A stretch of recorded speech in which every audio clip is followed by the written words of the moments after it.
Why won't he talk about it? Why does he act like nothing happened? Why did he leave me to pick up the pieces all by myself? A regular viewer asked some of those questions recently. She's experienced a lot of healing, but she admits it still hurts when she thinks about how her partner responded to her after their abortion. And let me say right off, I'm not letting anyone off the hook for abusive, unkind, or uncaring behavior. My goal with this video is to help you understand a bigger picture of what happens in a relationship after abortion. You know, most research shows that up to 80% of relationships end after an abortion. Why is that? Recently, a post-abortive man said this to me. You know, Jane, after our abortion, we just weren't the same people anymore. The abortion had a profound impact on both of us. We had faced a crisis, and we failed one another and ourselves. The trauma of abortion becomes a barrier between two people that they now have to deal with and are rarely equipped to handle it. In some cases, if a woman had the abortion against her partner's wishes, he may not be able to overcome her absolute disregard for him. He's crushed and unable to forgive her. And of course, couples rarely talk about what if we get pregnant, or what will we ever do if we face a high-risk pregnancy. But when that happens, we begin to make assumptions and have expectations which may not be met. Suddenly, he's not the person you thought he was, and you're not the person he thought you were. You thought you could count on him, but you couldn't. Trust and intimacy now suffer. It can also be that at some level, you're a reminder of his moral failure and weakness.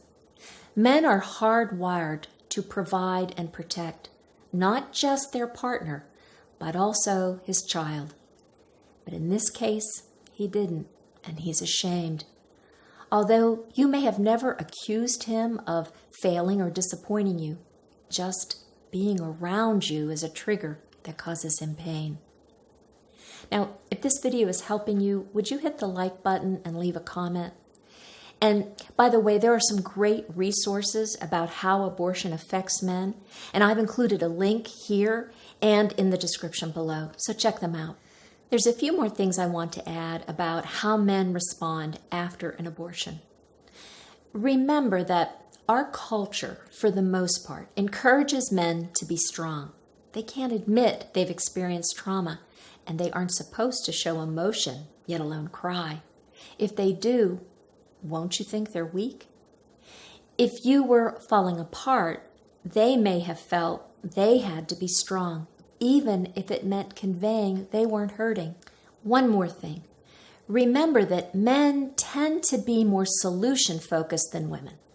Women, well, we release anxiety by talking about a problem, talking about our emotions before we jump to the solution.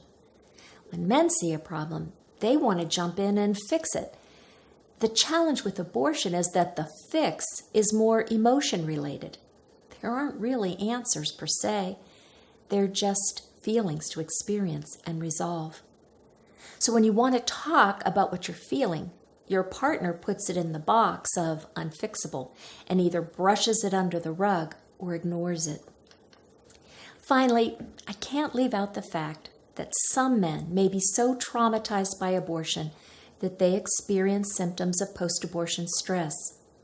Sometimes referred to as the 3 Ds, drugs, daring, and death, some men get on a path of physical, emotional, financial, and career destruction. Sexual dysfunction and porn become the barriers to intimacy and real connection. Now, it's true. It may be that your partner was a jerk, a narcissist, and even a brute. And remember, I'm not letting anyone off the hook for abusive, unkind, or uncaring behavior. But regardless of their behavior, now what? What does this have to do with your healing? Well, I think it's about helping you see the bigger picture of what influenced your ability to cope with and heal after your abortion.